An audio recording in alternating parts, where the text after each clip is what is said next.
Buenos días, buenas tardes a cada una de las personas que nos acompañan en esta actividad.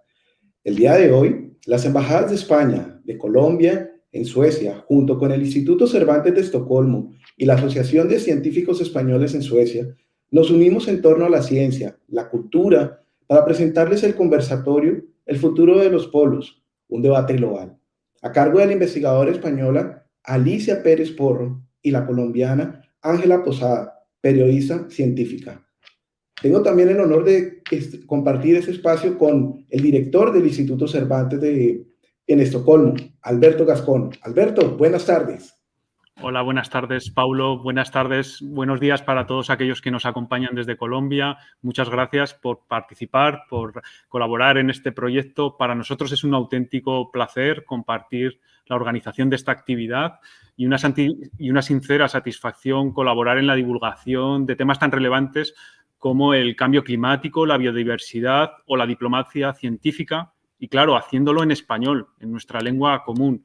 Estoy convencido, además, de que eventos como este, con dos mujeres científicas como protagonistas, apuntan en la dirección correcta y debemos enorgullecernos especialmente de ello. Así es, totalmente de acuerdo, Alberto, contigo.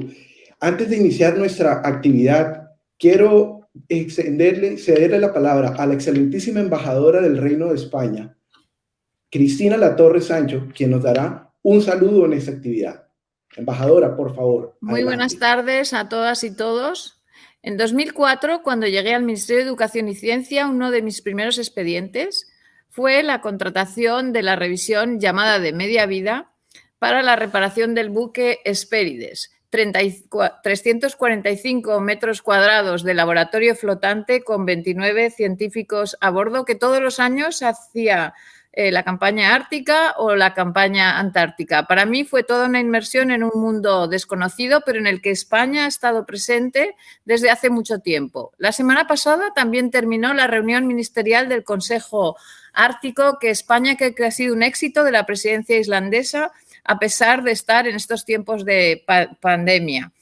Sus resultados han sido modestos, pero ha tenido como fruto el acercamiento por fin de Estados Unidos de nuevo de vuelta al consenso tradicional ártico. Ahora la presidencia va a estar en manos de Rusia, a la que deseamos un programa fructífero, y esto lo que nos demuestra es que, como se dice en el título de esta conferencia, los polos son un espacio global. España va a seguir apoyando el Consejo Ártico, que conserva y manifiesta su utilidad mediante la cooperación regional. Y igualmente España es parte consultiva y uno de los países activos en la misma y en sus foros antárticos, como el Foro Antártico 2020, y tiene un pleno compromiso con la región antártida y con el ecosistema, su protección, que está cambiando rápidamente debido, como sabemos, al impacto del cambio climático y al aumento de temperaturas, que es el más rápido que en cualquier otro lugar de la Tierra, amenazando una comunidad biológica muy delicada.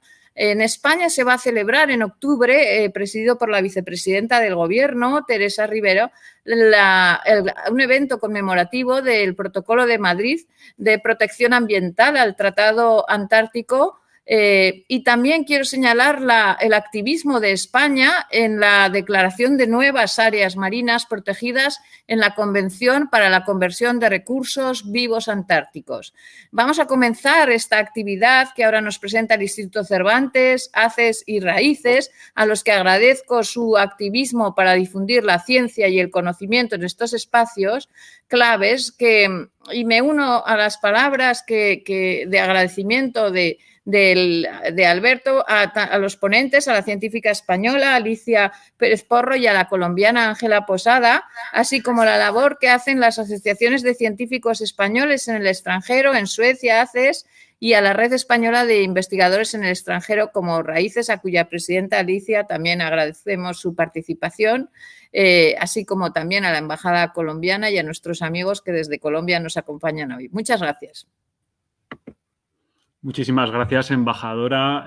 Nos alegra y es para nosotros un verdadero placer escuchar esas palabras de compromiso y de implicación en un debate como este. A continuación, cedemos la palabra al señor embajador de Colombia en Suecia, el señor César Tulio Delgado Blandón, para que nos dedique unas palabras de bienvenida. Embajador. Internacionales o personas que desde la Embajada de Colombia en Suecia reciban mi cordial saludo. Hoy por hoy hay organismos, entidades internacionales o personas preocupadas por la salud de la tierra, nuestra casa, el lugar en que habitamos. Y por esto traemos a dos mujeres connotadas científicas, galardonadas en la materia, la colombiana Ángela Posada Swafford y la española Alicia Pérez Porro, quienes desde su experiencia le contarán al mundo hispanoparlante el por qué los polos son claves para la diversidad marina y el equilibrio climático del planeta. La Embajada de Colombia y la Embajada de España en Suecia, junto con el Instituto Cervantes de Estocolmo, les brindamos cordial bienvenida a este diálogo científico. Es nuestro deber ejercer diplomacia científica y esperemos que finalizado este coloquio usted se sienta comprometido con el planeta Tierra. Muchas gracias, Ángela. Muchas gracias, Alicia. Gracias a todo el equipo que ha trabajado y preparado con dedicación esta actividad cultural de Colombia en el exterior. Bienvenidos.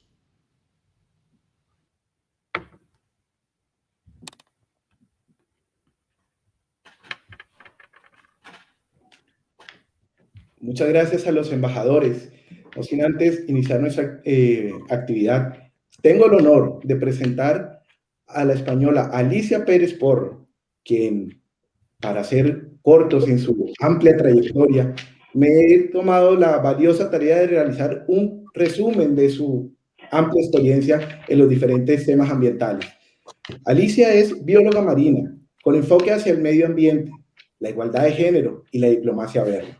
Es coordinadora científica del Centro de Investigación Multidisciplinar en Ecología, en cambio global y biodiversidad.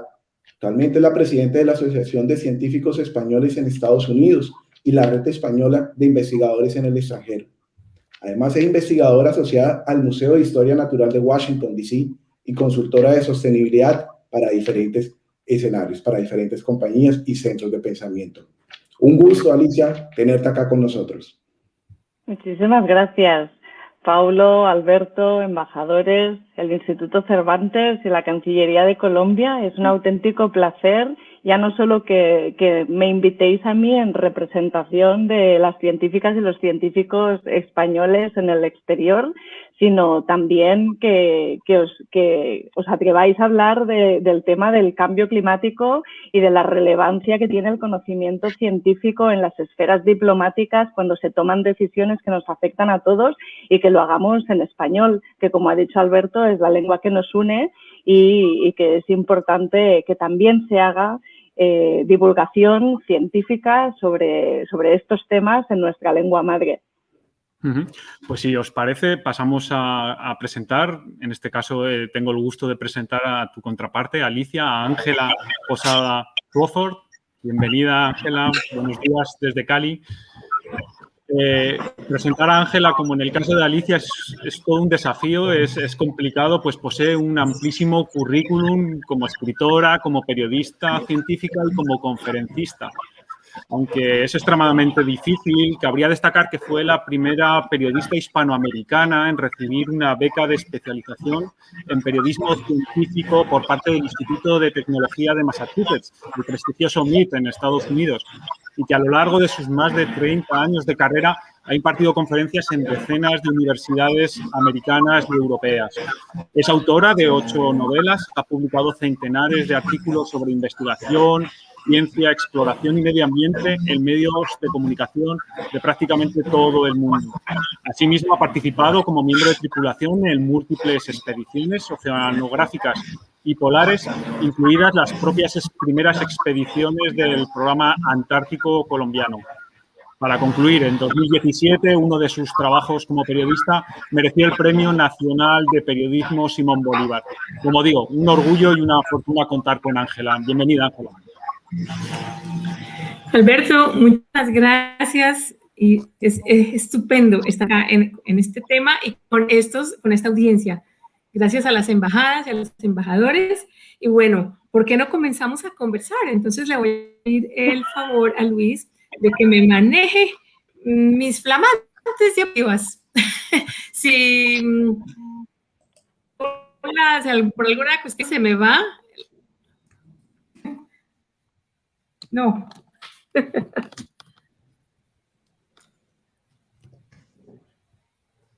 Bueno, pues el futuro de los polos. Perdonen la caminata, pero definitivamente tenemos que hacerlo espontáneamente.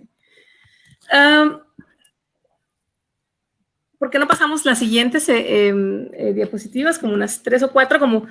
Bueno, es que los polos son no tan rápido, son tan hermosos y nos dan tantos desafíos, pero al fin y al cabo son parte del mismo ecosistema. Los polos presiden el cambio climático, presiden el clima de la Tierra y podrán estar lejos, como ustedes ven ahí en esa diapositiva, el Ártico podrá estar lejos de las regiones tropicales y subtropicales del mundo, pero realmente está a la vuelta de la esquina, ¿no? Presidiendo con su influencia todo lo que sucede climáticamente, directa e indirectamente, en los desiertos más áridos y en las selvas tropicales. Entonces, muéstrame, por favor, Luis, la siguiente transparencia. Alicia y yo hemos estado, afortunadamente, teniendo la experiencia de estar en la Antártica. Como ustedes pueden ver allí, es un mundo de hielo muy diferente del Ártico, pero de cierta manera muy igual. Entonces, en esta charla creo que queremos hablar un poco de todo lo que son conexiones, y conexiones no solo científicas y climáticas, sino, como Alicia mencionó, la parte lingüística, que para mí es un concepto genial, pensar que los polos hablen español y que la ciencia polar comience a hablar español, y qué mejor aliado que el programa Polar Español. También les voy a mostrar un poco algunas diapositivas del programa Polar Español y del programa Polar Colombiano. Entonces, bueno, Luis, ¿qué más tenemos adelante? Porque ahora, como me moví, como pueden ver, ese es el polo sur geográfico. Alicia, mira esto, esta foto es increíble. La primera vez yo tan lejos no llegué, ¿eh? Yo me quedé, yo tan abajo no bajé. Eso es una cosa increíble. Pues, sabes, Alicia, yo no sé, ahora yo quiero que tú nos hablar de nuestras experiencias polares, porque la mía, cuando yo llegué a la Antártica por primera vez, fue en avión, no en buque. Entonces, en avión llegué a la estación McMurdo y luego allí, después de una serie de entrenamientos, fuimos al Polo Sur. Entonces, son 5 horas en avión desde Nueva Zelanda hasta el Polo Sur, hasta el borde del continente, la estación McMurdo, que es la gran estación norteamericana, y luego otras 3 horas hasta el polo, lo que llaman el vuelo de la nevera al congelador. Fue una cosa increíble. ¿Cómo fue tu primera llegada? Y si quieres, Luis, pues espérate, a ver, es que yo como que me adelanté, pero pasemos otras transparencias para pues darle a los asistentes una idea del tamaño y de la importancia de este continente, ¿no? Alicia, ¿qué ves tú allí? La verdad es que mi primera llegada no fue en avión, fue en barco, y sí. Yo crucé el estrecho de Drake, el estrecho de Drake en barco, y no son las llaman las aguas más peligrosas del planeta. Yo creo que me puedo sentir muy afortunada porque me encontré un Drake Plate, o sea, completamente plano, como un plato, tanto a la ida como a la vuelta. Entonces, para mí fueron las aguas más plácidas del planeta, la verdad. He estado en aguas mucho más turbulentas, pero me consta que fue una especie de anomalía, que normalmente eso no pasa. Y entonces salimos desde Punta Arenas y llegamos a la Antártida 2 días después. y empezamos a bordear la costa. Y la verdad es que la primera impresión, el primer recuerdo que tengo de la Antártida es el primer iceberg que vi desde el barco, el primer iceberg y la primera ballena. Y es un poco cuando empecé a tomar conciencia de dónde estaba, ¿no? Y luego ya los icebergs de las ballenas ya se forman parte de tu vida diaria, y entonces casi que en un momento dado ya no les das pelota porque están ahí siempre, ¿no? Pero el primero impacta, porque además ves icebergs que son del tamaño de edificios o de varios edificios juntos. Entonces, yo no estaba preparada para ver algo así psicológicamente y me impactó un montón. Y luego el punto más al sur al que llegué, yo nunca me adentré en tierra porque viajábamos en barco, fue la estación científica de Rotterdam, de UK, del Reino Unido.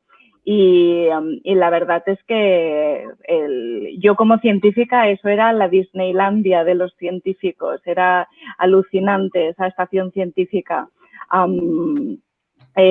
Sí que me gustaría mencionar que yo no fui a hacer investigación a la Antártida, yo formé parte de un viaje, de una expedición que estaba exclusivamente formada por mujeres y que íbamos a hacer un programa de liderazgo enfocado a mujeres con un background en STEM, en ciencia, tecnología, ingeniería, matemáticas, medicina.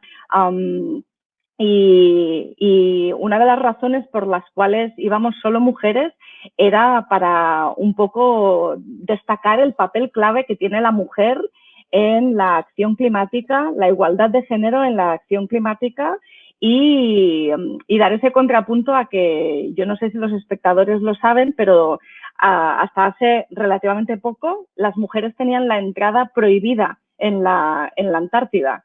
Entonces, es un poco como reclamar nuestro lugar también en la historia de los polos y en la acción climática. Sí, es verdad lo que tú dices de las mujeres en la Antártica. ¿Podemos pasar a la siguiente, Luis, por favor? Yo he hablado con muchas investigadoras también que me decían lo mismo de antaño. El programa polar de Estados Unidos ha sido genial en el sentido de que ellos como que comenzaron a resolver eso y fueron más inclusivos desde el principio. Entonces, eso fue muy interesante y fue una de las razones también por las cuales quise ver el Polo Sur geográfico y ese telescopio de neutrinos tan increíble, es porque también hay muchas investigadoras trabajando allí, Alicia, y fue genial cuando yo llegué al Polo Sur porque se dan unas relaciones de amistad y, bueno, a veces algo más allá entre parejas y entre personas que están allá, y me hablaban muchísimo de ver los polos con ojos femeninos, ¿no? Entonces, ellas, las investigadoras, incluso las físicas, hablan es de cómo ellas buscan pues la ciencia, pero le dan pues este enfoque, ¿no? Muy femenino, lo cual no quiere decir muy, es otro tipo de cosa, pero al fin y al cabo pues es la misma ciencia. ¿Nos puedes pasar a la siguiente? Mira, en mi caso, por ejemplo, pues esto fue parte del entrenamiento que logré, que tuve que pasar para poder ir al polo esa primera vez. En la foto de la izquierda, pues ahí estamos en un campamento donde nos están enseñando a hacer un iglú de emergencia, que es la montañita de hielo que se ve ahí atrás. Claro, yo pensaba que iba a ser como el de los esquimales, divino, todo de ladrillitos perfectos. Me dijeron, ¿usted cree que en una emergencia usted tiene tiempo? No, usted tiene que apilar la nieve encima de todas sus bolsas, dejar que se compacte, abrirle un huequito en la puerta de abajo y empezar a sacar las bolsas. Y yo te cuento que yo dormí allí y cuando me desperté al día siguiente, yo dije, yo no he dormido mejor, dormí mejor allí debajo de ese cúmulo de nieve que en las carpas, que en las tiendas de campaña. La luz se filtraba como azul cobalto claro, una cosa increíble y no sentí ningún frío. Luego los esquimales tienen toda la razón. Luego entonces pues pudimos empezar yo como periodista científica pedí muchas horas de helicóptero para poder llegar a los valles secos y ver lo que está haciendo la NASA con estudios análogos de Marte. Y luego ya con la primera, años después, con la primera expedición colombiana, que fue increíble para mí ver cómo mi propio país decidió pues tener esa gran visión de explorar la Antártica. Entonces fue increíble poder servir de bloguera y de cierto modo, pues ya yo con experiencia polar de 2 viajes, porque estuve después en otra expedición con Estados Unidos, en la estación Palmer, muy interesante. Y allí pues ya... Ángela, lo explicas de tal manera que te dan ganas de que te pille una emergencia en la Antártida. Sí. Tal y como lo cuentas. Oye, no, pero te cuento una cosa, mira ese avión, ese es el C-17, que además es ridículamente grande, es el segundo avión más grande del mundo, ¿no? Y esto entonces, ahí desembocamos no en el Polo, sino en McMurdo, como es en el 2004, pero el capitán del avión me dijo, bueno, usted nunca ha estado en el Polo, aquí todo el mundo ha estado en la Antártica, entonces usted va a tener la experiencia de ser la primera que se baje del avión. Y entonces se abre esa rampa y a uno lo sacan de ahí como un costal de papas. Bájese rapidito, que estás aquí rapidito. Y en el Polo, cuando te bajan del avión, te dicen, si no se baja, se quedó aquí porque no podemos ni siquiera apagar las hélices del avión, en el caso de los Hércules de hélices, porque quizás no se pueden volver a prender. Luis, si quieres pasamos a la siguiente. Y pues bueno, nada, yo pues por lo que quiero siempre rendirle homenaje, si es que estamos pues al noruego, ¿no? Que ya pasándonos de la Antártica al Ártico, Alicia. ¿Tú has visitado el buque Fram? Que el buque Fram, pues tú sabes, es el buque mandado a construir por Fridtjof Nansen, que para mí ha sido el mejor oceanógrafo, pues explorador, pionero, héroe. Pero ese buque él se lo prestó a Roald Amundsen, su compatriota, quien fue el que ganó la carrera por llegar al Polo Sur. Entonces, pues es interesante el buque porque tiene historia ártica y antártica, ¿no? Entonces ese buque, de cierta manera, para mí es un símbolo porque une los 2 polos, un poco como estamos haciendo ahorita hoy. Lo que más me gusta de los comunicadores científicos siempre es esa capacidad que tenéis de narrar la historia y de conectar una historia con la otra, como estás haciendo ahora, de conectar los 2 polos, ¿no? Porque yo como científica de formación, pero no como comunicadora científica, siempre aprendo algo. Entonces estoy aquí como una espectadora más. Cuenta, Ángela. No, pues yo qué más te cuento, que yo estuve en Oslo en un congreso y yo dije, yo voy a Oslo al congreso solo si puedo ir a ver el Fram, si no, no voy. Entonces llegué a darle besitos. Ese buque no es una réplica. En otras palabras, Alicia, para mí ese buque es el equivalente del transbordador espacial de muchas naciones, o en general, por lo menos de Noruega, pues porque logró llevar a un sitio que era imposible de llegar de otra forma, porque el hielo el hielo aplasta todo como una cáscara de nuez. Entonces ese buque estaba tan sumamente bien protegido que el hielo no pudo contra él. Pasamos a la siguiente, Luis, por favor. Y bueno, mira, ahí tenemos los narvales. Estas son ballenas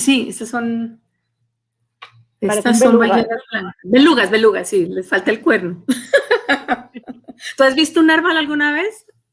No, yo no he estado nunca en el Polo Norte. Es una espinita que tengo clavada. De hecho, tengo una amiga de Costa Rica, Melania Guerra, que ella se llama la chica polar y que ella ha estado en los 2 polos y siempre habla también de las diferencias y las similitudes entre los 2 polos, y me parece fascinante tener esa doble perspectiva de 2 lugares tan iguales pero tan diferentes a la vez. Sí, de acuerdo, conozco también a Melania. La siguiente, Luis, por favor. Y es que ese es el punto, ¿no? Que el Ártico, además de todo, está cambiando, se nos está descongelando como, pues, ¿no? Como que la Antártica se desangra y el Ártico se está completamente descongelando y se están abriendo nuevas rutas polares. Podríamos pasar a la siguiente, que a mí me parece súper interesante en este contexto, digamos, diplomático, porque mira esta foto. Esta es una foto tomada en pleno invierno ártico, donde normalmente los buques no pueden pasar porque la capa de hielo es muy gruesa y tiene años, es una capa de hielo milenario. Entonces siempre toca esperar a que se derrita en el verano. Pero resulta que en el febrero de 2021, por primera vez, mira, está pasando un buque y entonces pues esto va a cambiar la historia de la navegación. Yo me pongo a pensar, Alicia, en el canal de Panamá. A ver, ¿cuántos clientes le va a quitar el cambio climático al canal de Panamá? Porque pues para muchas naciones va a ser más fácil irse por arriba. Es de hecho, no, desde luego el Ártico se está posicionando como un punto caliente, un hotspot de diplomacia internacional, sobre todo con muchos intereses por parte de, por ejemplo, Rusia.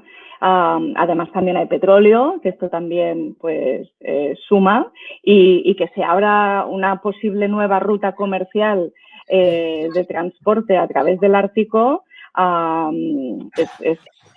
es un punto de interés para muchos países. Por otro lado, también nos dice, ¿no? El cambio climático está aquí, está avanzando. Esto, como has mencionado tú, en el 2021 es la primera vez que se ha podido atravesar durante el invierno, que no durante el verano. Y las implicaciones que puede llegar a tener esto es un área de estudio muy grande, tanto desde el punto de vista diplomático como desde el punto de vista de seguridad, como desde el punto de vista científico. Exacto, exacto. Y tú que eres pues bióloga también sabes, a mí esta diapositiva me encanta porque muestra las corrientes, el debilitamiento de la corriente del Golfo. Es que el agua dulce, pues por el hielo que se derrite, cambia toda la química de la salinidad del mar y mira, pues tiene mucho que ver con las corrientes, la comunicación entre corrientes entre ambos, ¿no? ¿Tú qué ves que se puede venir desde el punto de vista ambiental con estos cambios tan grandes en química del agua? Que la corriente hialina, que es una corriente que además tarda 1000 años, ¿no? Si tú pudieses hacer un seguimiento de una partícula en toda la corriente, es una corriente que tarda 1000 años en dar la vuelta y es una corriente que literalmente regula el clima del planeta. Hace pues que Europa tenga una temperatura temperada y que en lugares donde sería prácticamente imposible la vida porque haría demasiado calor, pues también estén más fresquitos. Entonces, realmente cualquier alteración de esta corriente va a tener consecuencias y muy importantes para el clima. Y no solo para los lugares de costa, para absolutamente el clima mundial. Entonces, no solo es el derretimiento de los polos que añaden agua dulce y que cambian la salinidad, lo que altera la corriente, también es la temperatura del planeta lo que altera la corriente. Y es una combinación muy poderosa, ¿no? Estas dos cosas, porque sabemos que la temperatura está cambiando, sabemos que la temperatura está aumentando y sabemos que concretamente la temperatura de la superficie del océano está aumentando porque el océano lo que está haciendo es absorber el calor extra producido por estas emisiones de CO2 de origen antropogénico, ¿no? Humano, y esto pues revierte en cambios en esta corriente. Es además muy interesante porque esta corriente, ¿no? O sea, si cogemos como punto de inicio la península del Labrador, ahí arriba, y va bajando por Estados Unidos, luego Centroamérica, Sudamérica, y llega a la Antártida. En la Antártida gana un montón de fuerza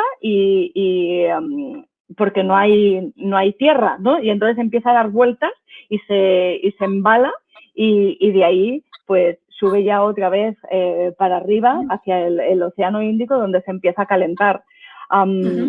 La verdad es que yo no soy una experta en los cambios químicos del océano, pero cuando te lees artículos sobre los posibles efectos de alteraciones en la corriente hialina, puede haber predicciones catastróficas para la humanidad principalmente. Es verdad, y a mí por eso me llama tanto la atención haber entendido que uno de los puntos calientes, entre comillas, de estudios polares es la relación entre los polos y los trópicos, que hasta hace, yo diría que una década y pico no se mencionaba tanto, pero resulta que es que en los trópicos también hay una influencia gigantesca, mejor dicho, los trópicos son muy afectados por los cambios polares. Uno se imaginaría Argentina, Chile, Suecia, Noruega, pero resulta que Colombia, Costa Rica, etcétera, ¿no? Son lugares donde puede haber unos cambios gigantescos y al mismo tiempo ese calor de los trópicos está exportando todos estos cambios, no solo físicos, sino en fauna.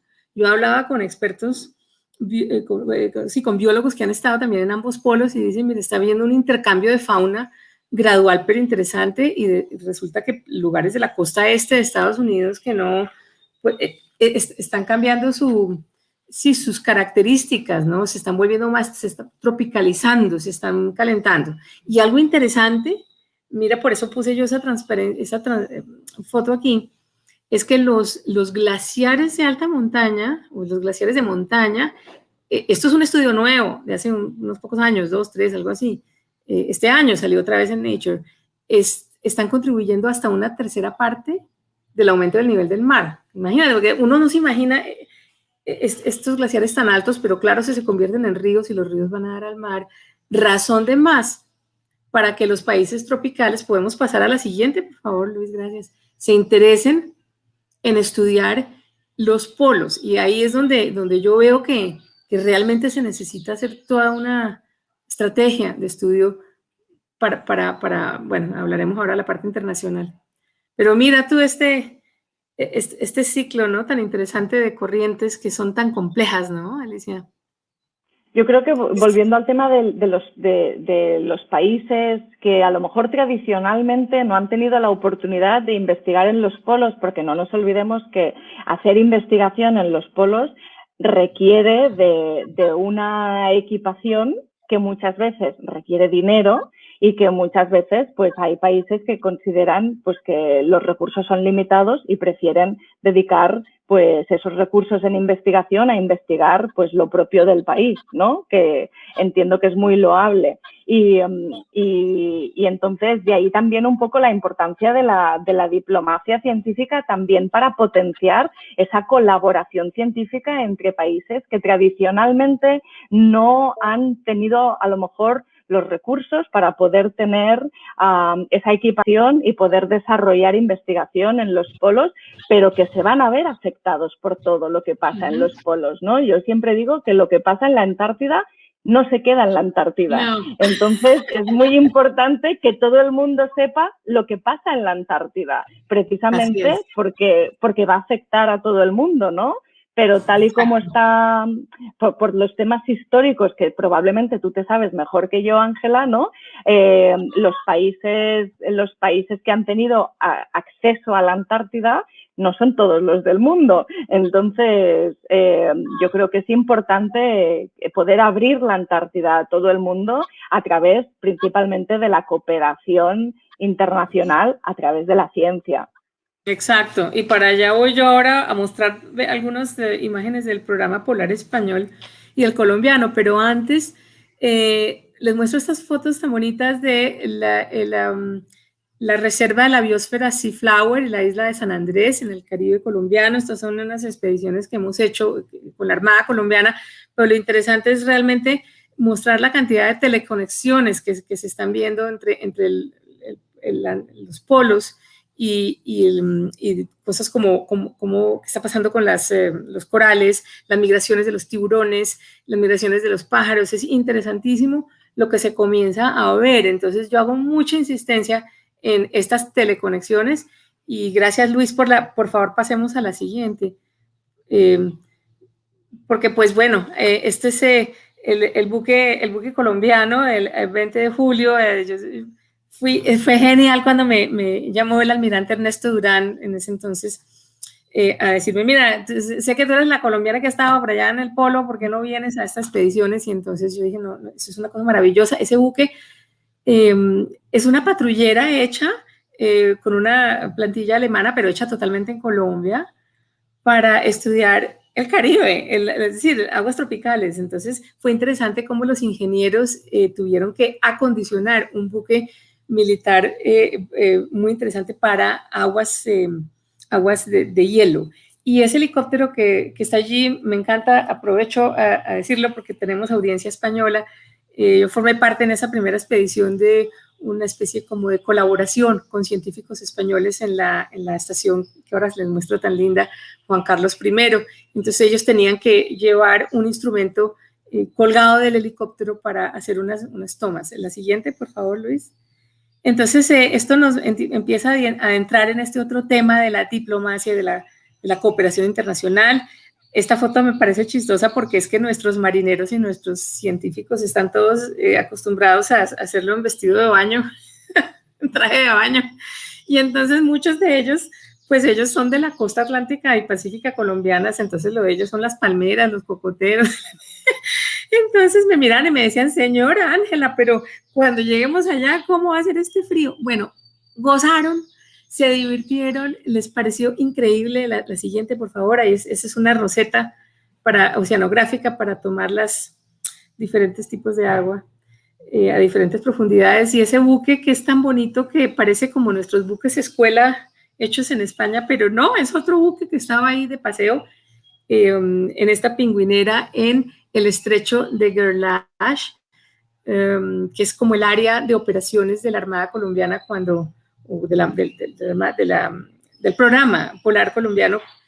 Allí se estaban haciendo unos levantamientos interesantes. Ahora mismo estamos pensando en, se está trabajando con drones para mapear todas esas islas y otros lugares para eventualmente poner una estación de verano. La siguiente.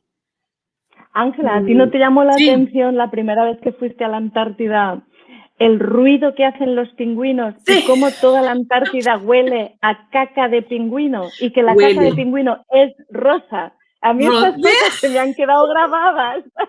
Y te doy otro punto más. Es rosa, pero cuando tú te acercas a mirarlo, está lleno de punticos blancos, de negros, que son los ojos de los camaroncitos krill que no los digieren. Ay, genial. La siguiente, Luis, por favor. Pero sí huele, queda todo el camarote oliendo. Y entonces, algunos de los miembros del Tratado Antártico le pidieron a Colombia el favor, le dijeron, mire, ya que ustedes van para allá con ese buque, con la ecosonda, ayuden a seguir mapeando, a completar, a rellenar todos esos huecos en blanco que hay ahí, porque desde las profundidades de las costas, porque a medida que se derrite el hielo y a medida que hay más y más tráfico marítimo, tanto de turismo como pues de estudios, ustedes recordarán que hace unos años hubo un momento en que se volcaron como 3 buques o más. Entonces, pues fue genial participar en esta expedición. Esto fue en la primera, haciendo la batimetría y realmente ayudando a rellenar algunos de esos agujeros. Eso para mí fue interesantísimo porque entendí lo difícil que es, que los colombianos lo hacen muy bien, este tipo de trabajo, y entonces pues es una de tantas cosas, ¿no? que uno pues puede ayudar a la seguridad marítima en la Antártica. La siguiente, Luis. Sí que eso. Y ahí entonces, mira, Alicia, cuéntanos. Esta maravilla. Curiosamente, yo como española no he estado nunca en una base española. ¿Te lo puedes creer? Se me hace el colmo, tenemos que ir juntas. Yo sí estuve allí. No, la Juan Carlos, juntas, la Gabriel de Castilla. Esa es la Gabriel de Castilla. Es alucinante. Pero nosotros no llegamos a ir a ninguna base española porque por la ruta que teníamos marcada, que para los que no han estado nunca en la Antártida, la ruta cambia cada día según el clima y según el hielo que te vas encontrando, con lo cual más o menos te vas marcando una ruta, pero siempre tienes que tener en cuenta que se puede modificar en cualquier momento.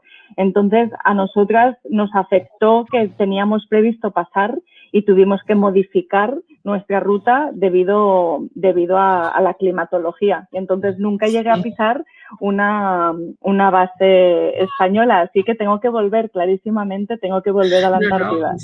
Y tenemos que volver juntas porque, es decir, aquí se abre una nueva era de verdad, de hacer hincapié con el idioma.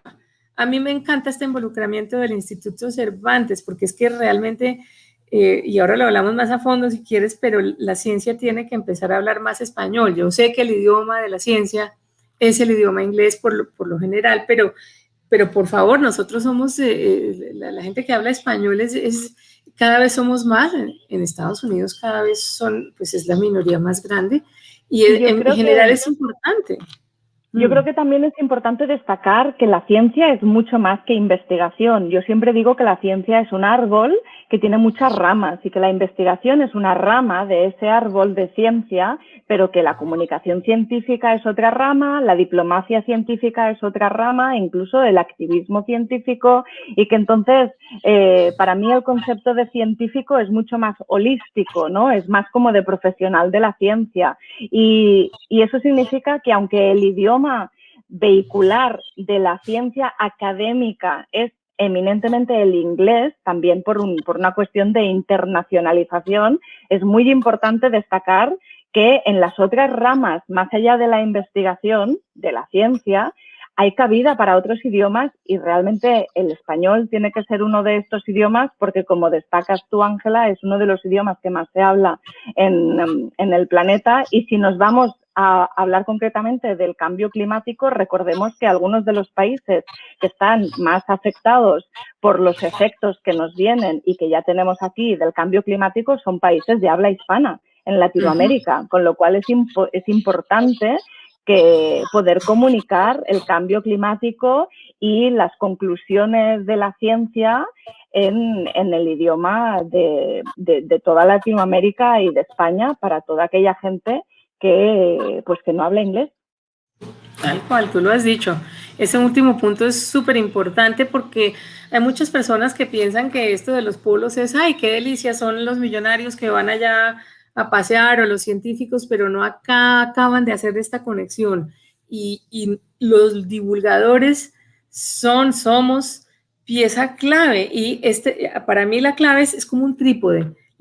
El investigador, el divulgador, periodista, escritor, artista y el brazo de las relaciones internacionales y de la política. Es como un trípode que cuando casa bien puede hacer maravillas. Mira, esta es una maqueta, pero ya la estación está igualita de la base Juan Carlos I, que es genial. Yo entrevisté al arquitecto que la hizo, que es un inglés, se llama Hugh Broughton, él me dio la diapositiva. Cuando yo estuve allá, todavía estaban forrados con plástica los módulos y yo logré subir. Uno de ellos no tenía ni escalera y subimos ahí casi, mejor dicho, con una cuerda para llegar. Genial. Lo que es que es otro tema, ¿cierto? La Antártica y el Ártico dan para todos. Arquitectura polar. A ver, eso es... El tema me fascina, el de la arquitectura polar. ¿O no? Entonces Sí. yo hablé con este inglés es el que diseñó la estación Halley 6, la estación que es la estación inglesa, o la 5, la 6, el caso es que esa estación también camina sobre zancos y va caminando y eso parece una cosa marciana. Entonces por ejemplo, esa pintura roja, él me dijo, mire, eso es pintura de carro, porque la pintura de carro está hecha para que dure muchísimo. Entonces yo decidí, hablando pues con el gobierno español, que era lo que ellos querían, pero bueno, en fin, nos pasas a la siguiente, Luis. Pero la arquitectura polar es uno de tantos, sí, fíjate, es una de tantas formas de atraer el interés del público. Uno tiene que pensar creativamente, ¿cómo hago para que Pepito Pérez, que está manejando el taxi en las calles de Tunja, Colombia, o en las afueras de Madrid, se interese? Entonces hay que meterle el ángulo pues, de interés de la persona y esa foto, por ejemplo, aquí de aventura de los miembros de las expediciones españolas en esta isla que, Alicia, y el que pueda ir a la isla de Excepción, ustedes van a acordarse de mí. Esa es la isla de Julio Verne. La isla de Excepción, rápidamente les digo antes de no agarrar el tiempo, pero esto es un volcán activo, sumergido, dentro de es una caldera que está completamente rodeada por este cono volcánico, pero está abierta, está cortada, como quien hubiera cortado una tajada de un ponqué, y tú entras con los buques de los turistas y de los buques de investigaciones a una serie de bahías donde hay aguas termales, pero esto es como si Julio Verne hubiera sabido, hubiera puesto ahí su base de submarinos, y la estación española está ahí. Yo me muero de la envidia, es una maravilla. De un lado de la isla está la colonia de pingüinos de barbijo más grande que hay en la Antártica hasta ahora, y el otro lado son glaciares, pero es que por debajo es un volcán hirviente. Yo no sé pasemos a la siguiente, pero yo no puedo concebir un paisaje más exótico. Tengo que decirte que yo me he bañado en la isla de Decepción. Es que eso es divino. Claro, tú estuviste en Decepción. Sí, yo también estuve, es una maravilla. Tú te bañas, y es genial, ¿no te acuerdas que tú pones un pie en agua fría y el otro pie en agua caliente? Literalmente. Sí. En algo. Y el agua saca humo, el agua. Es totalmente marciano, realmente. Es marciano. Pues esto de la diplomacia de la ciencia, mira, para mí ha sido un tema muy, muy genial. Mira, no sé si, bueno, no lo llegaste a conocer, pero en la foto superior izquierda, ese es en ese entonces, esto fue en el 2017 por allí, el director de la estación Gabriel de Castilla. Él pertenecía a los militares. Entonces allá llegamos con los colombianos y entonces que lo primero que hicimos fue descorchar botellas de vino tinto y tomar café. Entonces esa es una de las cosas que me encantan. Es como si tú llegaras a otro planeta. Yo he leído libros de ciencia ficción y yo veo pues cómo no se intercambian cosas, las culturas y a través de la historia. Qué lindo que es este intercambio. La Antártida es el continente donde todavía eso funciona de la forma más linda, donde las estaciones, los países se ayudan, se quitan el pan de la boca para ayudar a los otros en una emergencia. Nadie pregunta, nadie a nada. Yo me acuerdo en la estación McMurdo de Estados Unidos, cuando yo estuve allí, estaba haciéndole la entrevista al director de la estación que tenía 7 walkie-talkies al lado prendidos en la mesa. Y en ese momento empiezan a llamarlo de todos los walkie-talkies. Y entonces me dice él, mire, me están llamando de un barco uruguayo que se accidentó porque una persona tuvo un accidente muy serio, le va la vida en ello.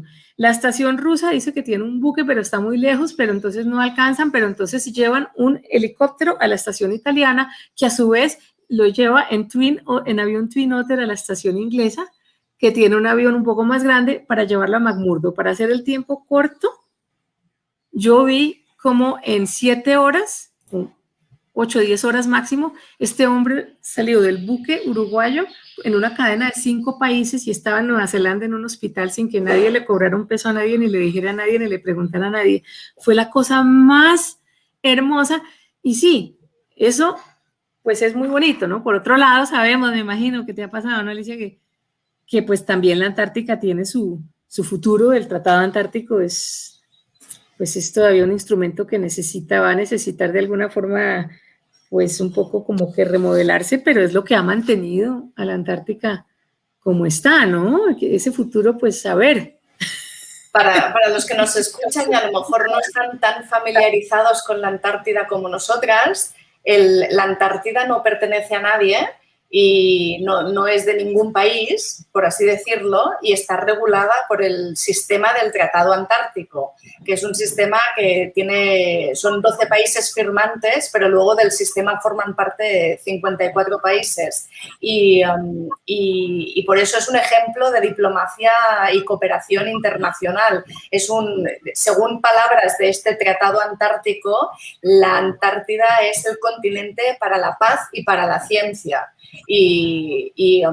Pero es un tratado y tiene fecha de caducidad, con lo cual se tiene que renegociar la continuación del Tratado Antártico y digamos que su conservación depende muy mucho de esta nueva fase del Tratado Antártico, porque parte del por qué fue posible el Tratado Antártico también viene de las circunstancias que tenía el mundo cuando se firmó, ¿no? Salíamos de la Segunda Guerra Mundial, la Guerra Fría, y entonces ahí fue cuando se gestó y se acabó firmando. Ahora el mundo y la geopolítica del mundo ha cambiado mucho, pero también ha cambiado el clima, lo que hace que sitios como la Antártida, que antes eran inhóspitos, ahora no son tan inhóspitos. Y eso también abre la veda a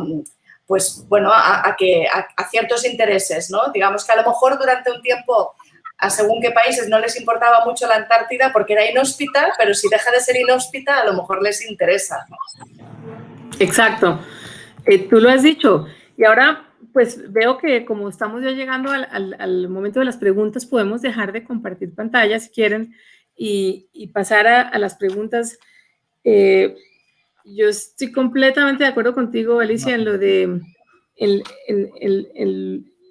la cuestión del interés y cómo el clima está cambiando todo lo que viene adelante. Y eso es importante porque los recursos de un lugar son lo que la gente, las naciones por lo general van detrás de ellos. Y entonces cuando comience a haber escasez de agua dulce, vamos a querer ir a la Antártida. Cuando comience a haber escasez de minerales y de cuestiones, entonces tenemos que...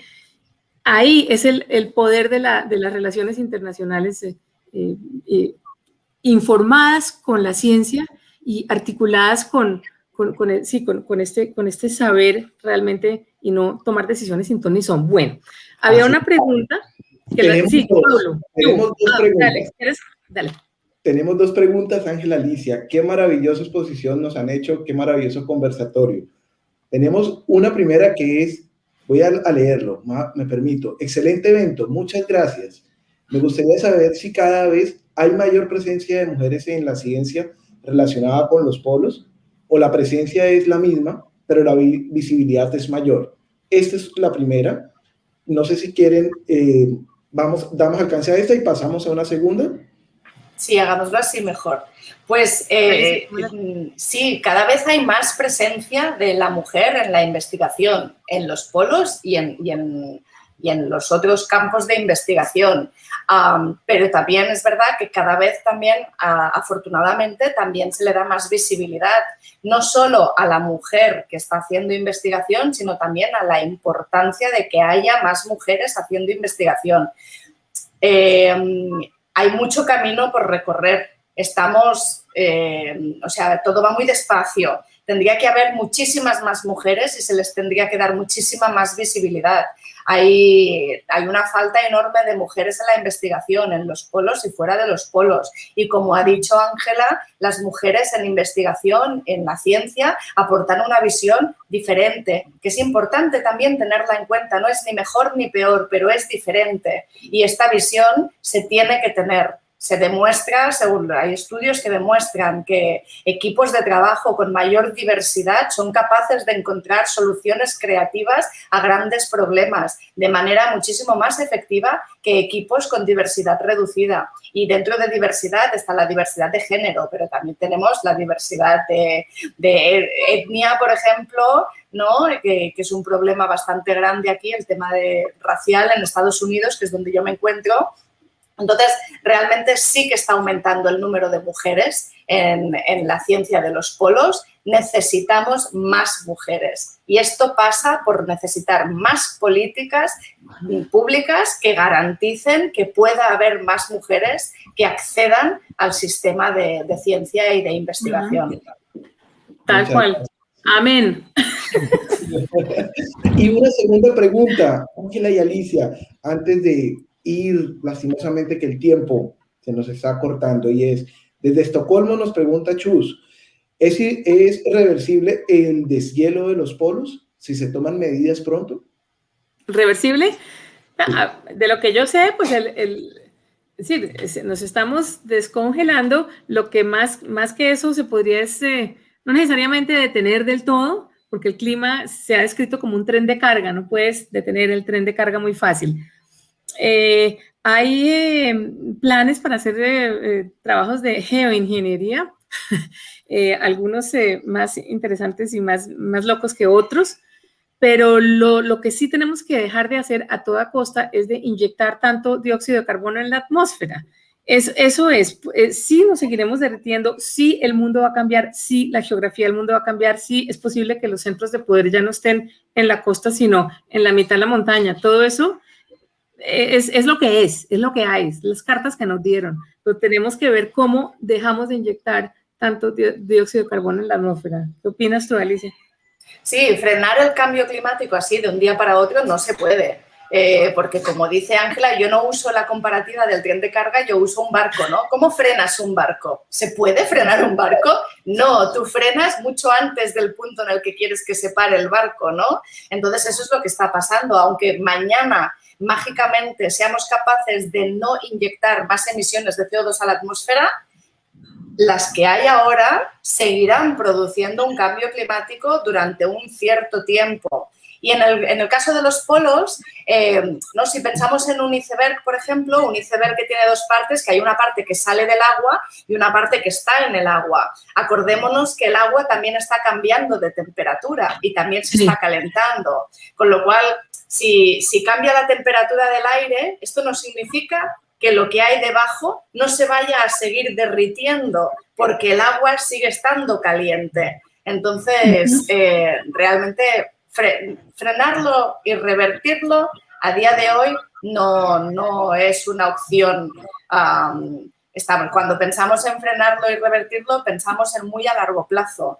En lo que está pasando ahora, pensamos en mitigar y en adaptar. Eso es de lo que se habla ahora, mitigar y adaptar.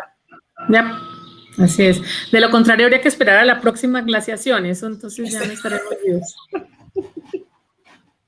Muchas gracias, Alicia. Muchas gracias, Ángela. Yo las dejo con Alberto. Muchísimas gracias, Paulo. Pues desgraciadamente no nos queda mucho más tiempo apenas para despedirnos, para agradeceros, Alicia, Ángela, muchísimas gracias de corazón. Ha sido una verdadera delicia, un placer escucharos. No sé si queréis aprovechar para lanzar en 10 segundos un mensaje a la audiencia, al público. Es básicamente dejarlos con la idea de conexión, conectividad, polos, tierra, todo conectado y ojalá conectado también en idioma español. Efectivamente. Y que la mujer también tiene un lugar relevante en esta acción climática, tanto desde la investigación como desde otros ámbitos de la ciencia. Perfecto. Pues muchísimas gracias, de verdad. Enhorabuena por el trabajo. Os animamos desde el Instituto Cervantes, desde la Embajada de España en Estocolmo, desde la Embajada de Colombia en Estocolmo y desde la Asociación de Científicos Españoles a continuar con vuestro excelente trabajo, con vuestro compromiso, con vuestra implicación en la divulgación del conocimiento y en el propio conocimiento en sí mismo. Porque realmente, pues, personas como vosotras, digamos, están no solo haciendo el cambio ahora, sino para las futuras generaciones. Así que en nombre de todos nosotros, muchísimas gracias por vuestro trabajo y muchísimas gracias por compartirlo. Y para terminar, por mi parte, simplemente remarcar ese mensaje, ¿no? Los polos se encuentran muy lejos de nuestro ámbito geográfico, pero realmente tienen un impacto importantísimo en nuestras vidas y es necesario que nosotros, como comunidad hispanoamericana, estemos concienciados con su importancia y que desde los diferentes países, desde nuestro propio ámbito individual, hagamos lo posible porque sean zonas protegidas, se consiga esa biodiversidad que todos deseamos y que es importante para el planeta. Así que, sin más, muchísimas gracias. De nuevo, agradecer, por supuesto, también a los técnicos desde Bogotá que nos han ayudado a conectar Boston, Cali, Estocolmo. Enhorabuena, muchísimas gracias por todo. Y por último, disculparme para los seguidores de nuestro perfil de Facebook. No hemos podido emitirlo en directo, pero os vamos a dejar la sesión completamente registrada y grabada esta misma noche. Así que tendréis ocasión de disfrutar y repetir de esta interesantísima charla, conversatorio con Alicia y con Ángela. Muchísimas gracias a las dos. Muchísimas gracias. Gracias a vosotros. Ha sido un placer. Gracias. Súper.